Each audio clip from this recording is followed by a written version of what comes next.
در یک بیمارستان روانی یعنی پسیخبالنیتسا دیوانه‌خانه دو نفر بیمار با هم دوست و رفیق بودند.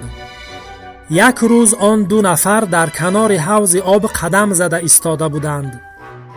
ناگهان یکی از آنها خودش را به درون حوض انداخت و زیر آب رفت.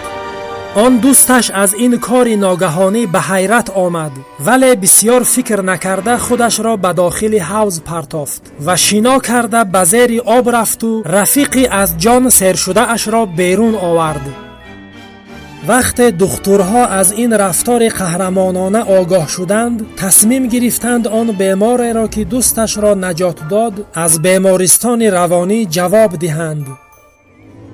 سردختور یا همان گلاورچ آن قهرمان را به حجره اش فرا خواند و به او گفت: من برای تو یک خبری خوب دارم و یک خبری بد. خبری خوب و خوشحال کننده این است که تو از بیمارستان روانی جواب شدی، می توانی بروی، زیرا با پریدن به حوض آب و نجات دادن شخصی غرق شده ایستاده تو اثبات کردی که یک شخص سالم هستی، عقل و هوشت در جایش هست و در زندگی از عهده کارهایت می برایی. دیگر نیاز نیست که در این بیمارستان بین دیوانه ها بمانی.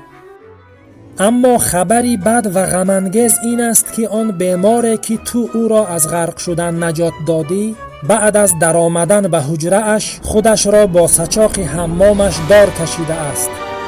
وقتی ما از این کار باخبر شدیم دیگر دیر شده بود، وی مرده بود.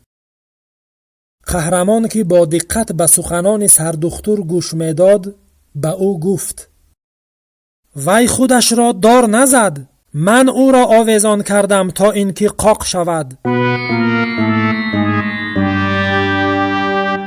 حالا من می توانم بروم؟